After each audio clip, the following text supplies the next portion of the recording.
اور جو نماز کے وقت سوتا ہے تو شیطان اس کے کان میں پیشاب کرتا ہے، اس کی گدی میں 3 گیرا لگاتا ہے، مشکوٰۃ شریف کے اندر ہے۔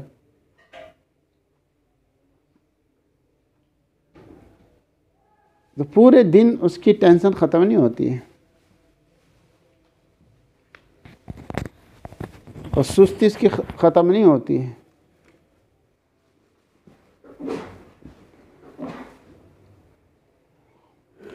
تو پہلی بات، سب سے بنیادی چیز تعلیم اور تربیت ہے۔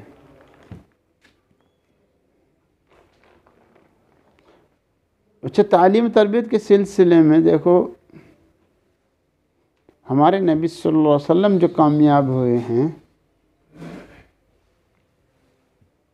اس میں 2 چیزوں کو سب سے زیادہ دخل ہے، سب سے زیادہ دخل 2 چیزوں کا ہے۔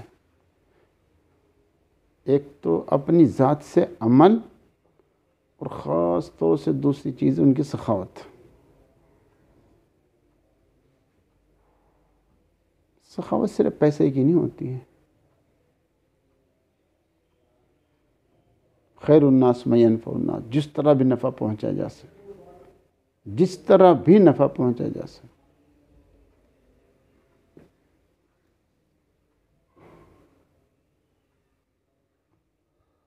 اور نفع پہنچانے میں، اور خاص طور سے پیسے کے خرچ کرنے میں، سب سے پہلے بیوی، بچے، ماں باپ، جن کی ذمہ داری اپنے اوپر ہے، ان کو مقدم رکھنا ہے۔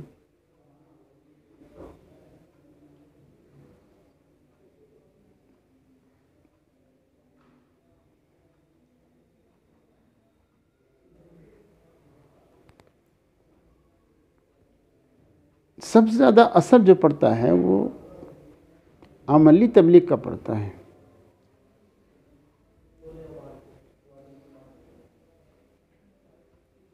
اب ہماری جو زبانی تبلیغ زیادہ چلتی ہے، اور عملی تبلیغ میں ہم پیچھے ہٹتے جا رہے ہیں، اس سے ہمیں وہ اثر نظر نہیں آتا ہے، اپنا بھی دوسرے کا بھی حوصلہ پست ہوتا ہے۔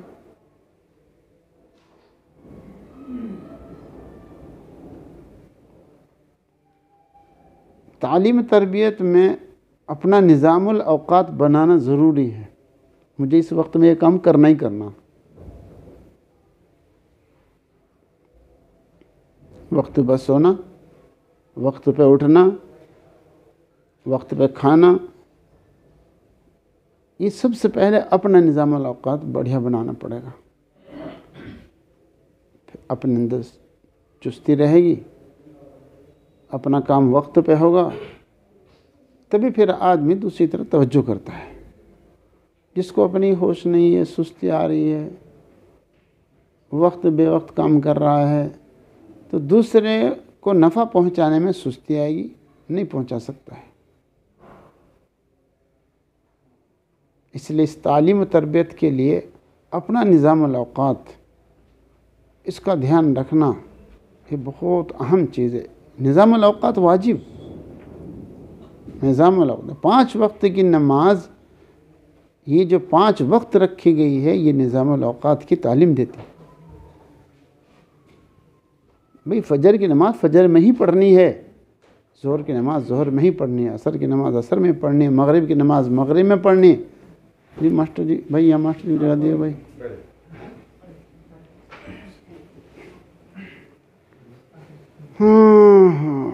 تو تعلیم و تربیت پر اس وقت میں بہت زور دینے کی ضرورت ہے۔ اپنے بچوں کو بھی، اپنے بچوں کی بھی فکر کریں کہ ہمارے بچے جو ہے وہ ان پڑھ نہ رہ جائیں۔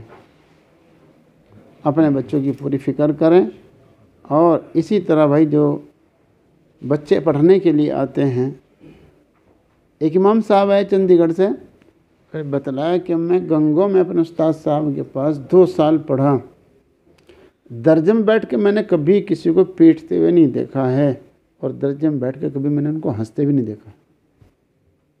میں کہا بھائی کرامتی آدمی تھے وہ، بہت بڑی کرامت ہے یہ۔ کہ استاد جو ہے درجے میں بیٹھ کے نہ بچوں کو پیٹے نہ بچوں کے ساتھ ہنسے، یہ تربیت کا انداز ہے۔ بچے پڑھیں گے بھی، تعلیم کا کام بھی ہوگا، تربیت کا کام بھی ہوگا۔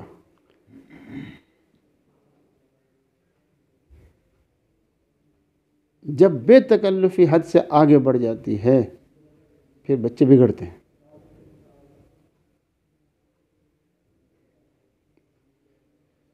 پھر تربیت نہیں ہوتی، تعلیم بھی نہیں ہوتی ہے۔ نہ تعلیم ہوگی نہ تربیت ہوگی جب حد سے زیادہ بے تکلفی ہوگی۔ مفتی صاحب رحمۃ اللہ علیہ کے ایک مرید نے کہا جی میری آپ سے بے تکلفی ہے، فرمایا ہے تو بے تکلفی لیکن وہ حد کے اندر ہے، وہ حد سے گزری ہوئی نہیں ہے۔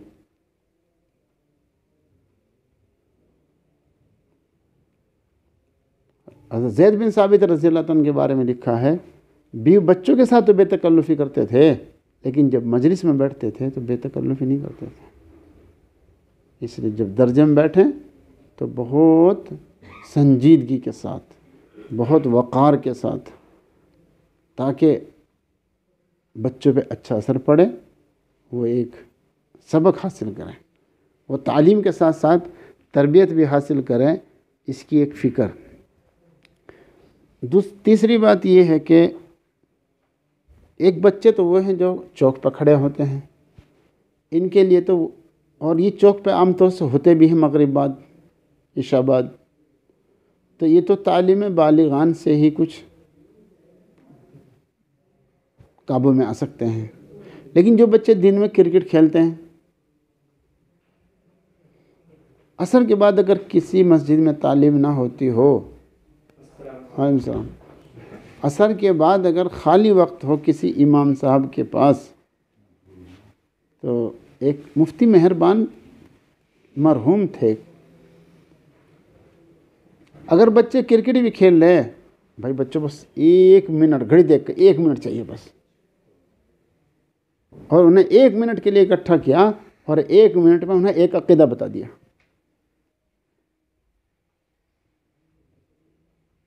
اپنے بھی عقیدے کا مذاکرہ ہو گیا اور ان کو پتہ چل گیا کہ مسلمان اس عقیدے سے بنتا ہے، اس عقیدے کے بغیر مسلمان نہیں، ان کا ایمان بچ گیا۔ اب بہت سارے کرکٹ میں کھیلنے والے سٹا لگا رہے، ایک جگہ کے بارے میں پتہ چلا، مائک لگا رکھا انہوں نے، اور کئی گاؤں کے بچے ایک جگہ اکٹھے ہوتے ہیں۔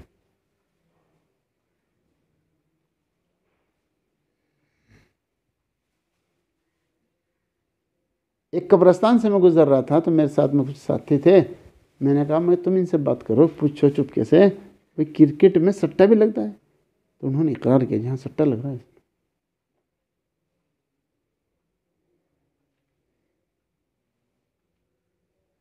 تو عصر کے بعد بچے کھیلتے ہوئے ملے کہیں سے، بھائی 1 منٹ کی بات، زیادہ لمبی باتیں نہ کرو، 1 منٹ کا وعدہ کیا تو 1.25 منٹ میں چھوڑ دو انہیں، ایک عقیدہ بتا دو۔ بھائی دیور کے شروع میں بہت سارے عقائد لکھ رکھے ہیں، عقیدہ بنیادی چیز ہے، اس کے بغیر مسلمان نہیں بنتا ہے۔ تو اور جب کام کرو گے تو انشاءاللہ اللہ تعالیٰ راستے کھولیں گے۔ شروع سے مت جھجک پیدا ہوگی، یہ میری بات کہاں سنیں گے، یہ میری بات کہاں مانیں گے، لیکن انشاءاللہ اللہ کی مدد آئے گی۔ جب اخلاص ہوگا، رات کو اٹھ کے رونا ہوگا تو انشاءاللہ اللہ کی مدد آئے گی۔ ایک ترتیب یہ ہے کہ چاہے وہ کوئی مسجد میں جماعت آ گئی، ان کے امیر صاحب کو لے لو، اور یا کوئی عالم مل جائے اس کو لے لو، اور نہیں تو خود ایک خاندان کی عورتیں ایک جگہ اکٹھے کر لو، پورے محلے کی نہیں، محکمہ اعلان نہیں کرو، ایک خاندان کی عورتیں ایک جگہ، زیادہ لمبی چوڑی بات نہیں، 10 منٹ بات، 10 منٹ بس، لیکن بات ہو جچی تلی، ایسے نہیں کتاب اگر پڑھنا جانتا اس کا مطالعہ نہیں کیا، اٹک اٹک کے پڑھ رہا ہے، نہ مسجد میں مسجد وار جماعت رہے گی، نہ کوئی عورت بات سنے گی، اس سے بہت بھاری نقصان ہو رہا ہے۔ اس لیے وہ مسجد وار جماعت گھٹتی جا رہی ہے، اور اللہ کا بندہ اس کا مطالعہ نہیں کرتا ہے۔ تھانوی رحمۃ اللہ نے فرمایا بیوقوفی ہے یہ،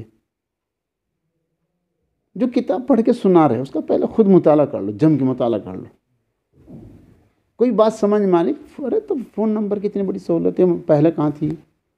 کسی بھی مفتی صاحب سے دوستی رکھو، ان کا فون نمبر اپنے پاس رکھو، ان سے معلوم کر لو، رات کو مطالعہ کر لو، اور رات کو ہی رابطہ کر کے ان سے معلوم کر جی ایک فلاں کتاب ہے، اس میں بات لکھی ہے، اس کا کیا مطلب ہے؟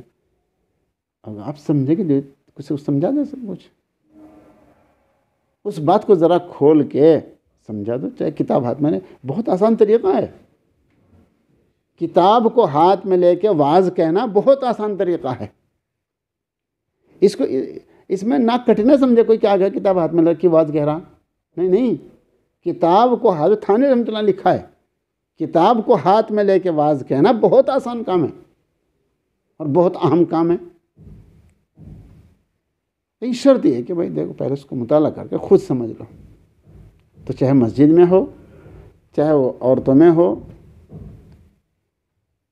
اس سے انشاءاللہ فرق پڑے گا۔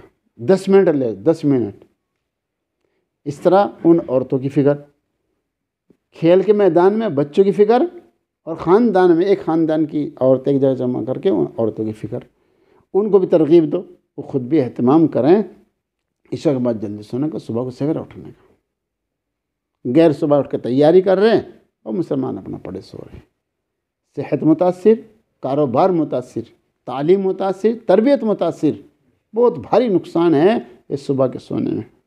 بتاؤ اگر آپ لوگ فکر نہیں کریں گے تو کون فکر کرے گا ان کی؟ بہت بھاری نقصان ہو رہا ہے،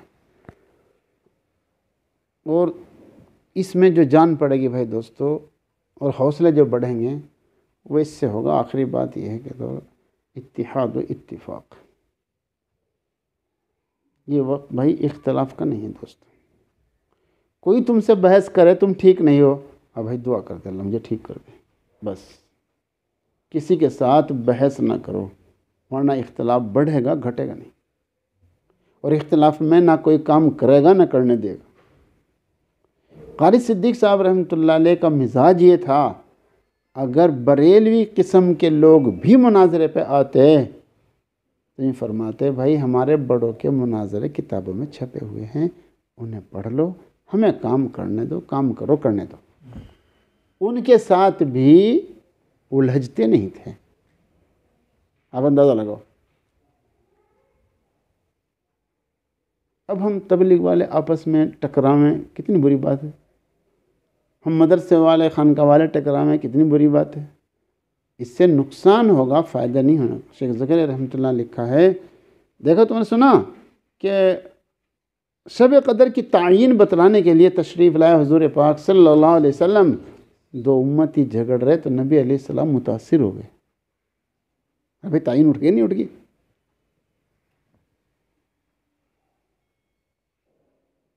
اسے لگا جھگڑے مونڈ دے، بال نہیں دین مونڈ دے۔ بیوی بھی اگر یوں کہے تو غلط ہے، اچھا دعا کر دے میں ٹھیک ہو جاؤں،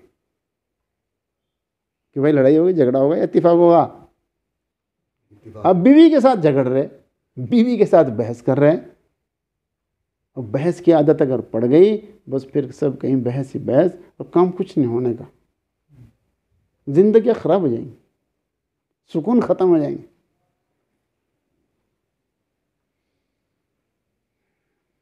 اپنے اعتبار سے کام صحیح کرو اور بحث کسی سے نہ کرو، نہ تبلیغ والوں سے ٹکراؤ، نہ مدرسے والوں سے ٹکراؤ، کسی سے ٹکرانے کی ضرورت نہیں۔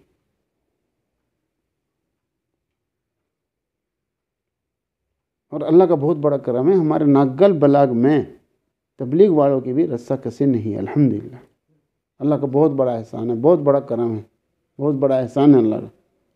یہاں ماشاءاللہ سب تبلیغ والے بھی اور مدرسے والے بھی اور یہ سب مکاتب والے ماشاءاللہ بہت حد تک صحیح انداز میں کام کر رہے ہیں۔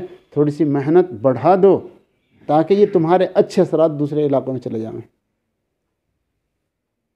اور جتنی محنت کر رہے ہو اس محنت میں تھوڑا سا اضافہ کر دو، اور اس سے بہت بھاری نقصان ہو رہا اسی اختلافات سے۔ اور دیکھو اب کچھ امیدیں بن رہی ہیں کہ شاید جو ہے یہ مدارس کھل جائیں، لیکن ایک بات سن لو،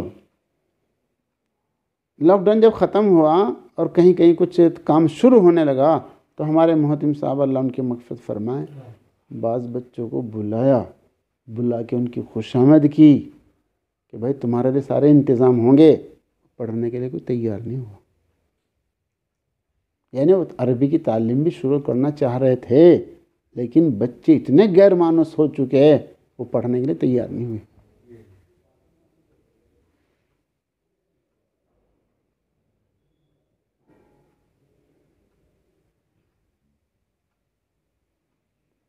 کتنے طلبہ جو ہے وہ کمپنی میں چلے گئے۔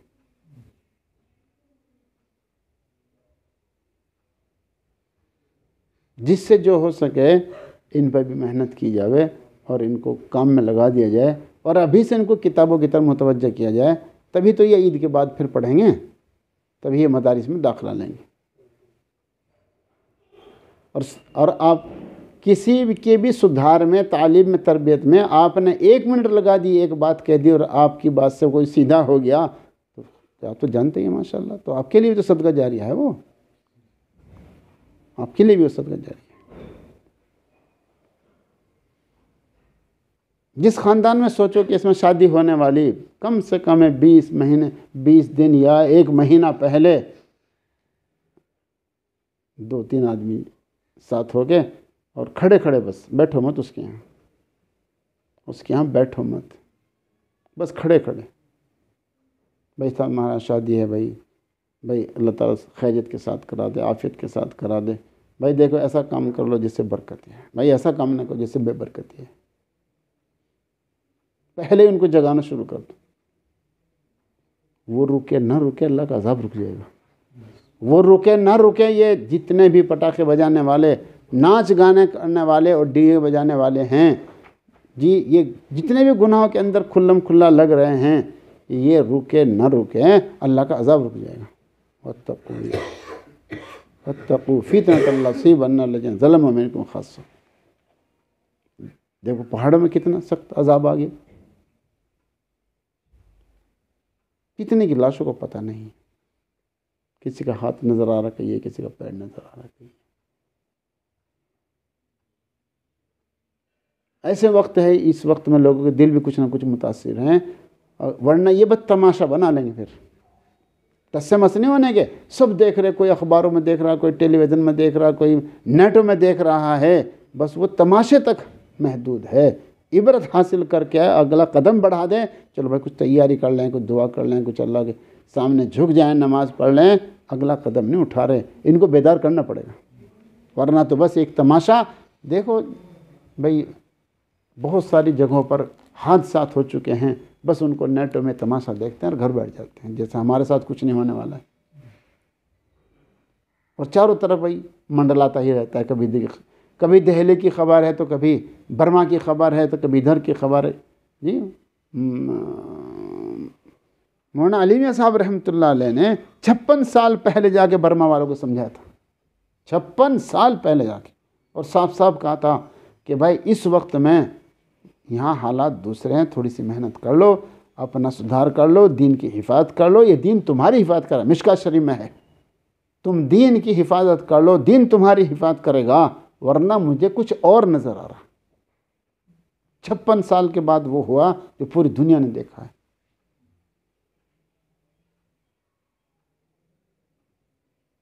باطل محنت پہ ہے اور وہ چاہ رہا ہے کہ مسلمان دین سے بے دین ہو جاوے، بس پھر ان کا نمٹانا آسان ہے۔ مسلمان کو نمٹانے کی کوئی شکل نہیں، بس ایک ہی شکل ہے، ان کو بے دین بنا دو۔ اب ہمارے نوجوان دیکھو بالکل نیٹ پہ لگ گئے ہیں، وہ نہ تو وہ حلال روزی کما رہے، حلال روزی بھی تو نہیں کما رہے ہیں، وہ بار بنتے جا رہے ہیں، اس لیے جھگڑے رسا کسی ہے، ماں کے ساتھ، ابا کے ساتھ، بیوی بچوں کے ساتھ، گھر جہنم کے نمونے نظر آ رہے۔ اس لیے اس سلسلے میں تھوڑی سی ہمت کرنی ہے، اور ہمت کر کے تھوڑی سی محنت کو بڑھا دو۔ ماشاءاللہ آپ حضرات دیکھو کام کر رہے ہیں، آپ حضرات کی برکت سے ہی کچھ تھوڑا بہت نظر آ رہا ہے، بچے پڑھ رہے ہیں، اسکول میں جانے والے بچے پڑھ رہے ہیں، کچھ نہ کچھ وہ قرآن پاک حاصل کر رہے ہیں، ایک جگہ کی خبر ملی کہ اس نے صبح سے لے کے شام تک ایسی ترتیب لگا کہ کئی محلوں کے بچے ایک تناظ میں پڑھا رہا ہے، اس نے ہر 2 گھنٹے کے بچے الگ کر رکھے، اس خاندان کے بچے اس 2 گھنٹے میں آئیں گے، اس محلے کے بچے اگلے گھنٹے میں آئیں گے، صبح سے لے کے شام تک اس کا مکتب چلتا رہتا ہے۔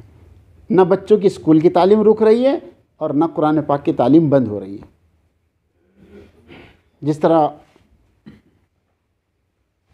ایک وائس صاحب فرما رہے تھے کہ امریکہ میں ایک یونیورسٹی چھوٹی سی ہے، امریکہ میں ایک یونیورسٹی چھوٹی سی ہے اور 75,000 اسٹوڈنٹ ہیں، ان کی شکل کیا ہے؟ ہر 6 گھنٹے کے بعد اسٹوڈنٹ اور ٹیچر بدل جاتے ہیں، ہر 6 گھنٹے کے بعد، اور 23 گھنٹے اس میں تعلیم چلتی ہے، 1 گھنٹہ صفائی کا ہے۔ تو اس طرح بعض مکتبوں میں تعلیم اس طرح شروع ہو گئی ہے یہ اس لاک ڈاؤن میں کہ انہوں نے 2 گھنٹے کر کے تھوڑے بچے بلاتے رہے اور ہر 2 گھنٹے کے بعد ان کی چھٹی کرتے نئے بچے آتے رہے، تو صبح سے لے کے شام تک میں تعلیم چلتی رہی ان کی۔ جب محنت کرو گے رستے تو اللہ کھول لیں گے، والذین جاہدوا فینا لنہدینہم سبلنا، پھر رستے خود کھلتے چلے جائیں گے۔ بالغوں کی تعلیم کے بھی کیسے بالغوں میں تعلیم کرنی ہے ان کا رستے بھی کھلیں گے انشاءاللہ، اور بچوں میں کیسے کام کرنا، عورتوں میں کیسے، کھلاڑیوں میں کیسے کام کرنا، صبح کو سونے والوں میں کیسے کام کرنا ہے، یہ سارے رستے اللہ کھول دیں گے۔ کب؟ جب محنت ہونی شروع ہو جائے گی۔ بس ہمت کر کے کام شروع کر دو، اللہ کی جو مدد آتی ہے وہ ہمت پہ آتی ہے، ہمت ہے مرد مدد ہے خدا۔ اسباب اختیار کریں، مسبب الاسباب پہ بھروسہ کریں، اس سے برکتیں آئیں گی، گھروں میں آپ کی برکت آئیں گی، اور جن کو آپ لے کر بیٹھیں گے ان کے گھروں میں برکت آئے گی۔ اس سے جب دینداری آئے گی تو ایک ماحول بنے گا، یہ مدارس بھی آباد ہو جائیں گے، یہ مراکز بھی آباد ہو جائیں گے، اور یہ دوستو یہی سے کام چلتا ہے۔ بنیاد جو ہے یہ ہمارے مکاتب ہیں، بنیاد جو ہے ان مساجد کے مکاتب ہیں، ان مساجد کے مکاتب میں جب یہ تعلیم بنے گی یہ اسٹوڈنٹ بھی مسلمان بنیں گے، یہ کالج میں جانے والے بھی مسلمان بن جائیں گے، سارے مسلمان بنیں گے، مسلمان بھی مسلمان بن جائیں گے، مدارس والوں کے بھی ذہن بن جائیں گے۔ شروع سے جو تعلیم مکاتب میں ہوگی وہ بڑے بڑے مدرسوں میں نہیں ہوتی ہے، بڑے مدرسوں میں بڑی تعلیم ہوتی ہے، بنیادی تعلیم ان مکاتب کے اندر ہوتی ہے۔ ایک دفعہ ایک انجینئر صاحب ہے، وہ نیچے سے لے کے اوپر تک ایسے لگا جیسے مولانا، انہوں نے مجھے خود بتایا کہ یہ جو میرا حلیہ تمہیں نظر آ رہا نیچے سے اوپر تک، یہ ہماری مسجد کے مکتب کی برکت ہے۔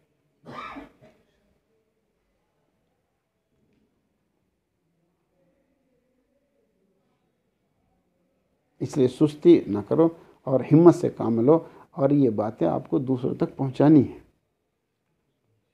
محنت کرنی ہے۔ ان بچوں کا جو اردو شروع ہو جائے گا تو وہ بچوں کی وہ کتابیں شروع ہو جائیں گی کہ وہ اپنے گھر میں جا کے سنائیں گے، وہ گھر میں جا کے سبق سنائیں گے، وہ گھر کی تعلیم زندہ ہو جائے گی ان بچوں کے ذریعے، ان بچوں کے ذریعے، ان بڑوں کے ذریعے، بڑوں کو بھی وہ اردو شروع ہو جاوے اور بچوں کو وہ اردو شروع ہو جاوے، اور ان کے ذریعے گھروں میں تعلیم شروع ہو جائے گی۔ انہیں تھوڑے وقت سے لے کر جب کام شروع ہوگا تو دیکھیں پتہ نہیں کہاں تعلیم شروع ہوگی انشاءاللہ، اور تعلیم سے ہی بیداری پیدا ہوگی، جتنی جہالت آئے گی بس اتنا ہی کام گڑبڑ ہوگا۔ اللہ توفیق عطا فرمائے۔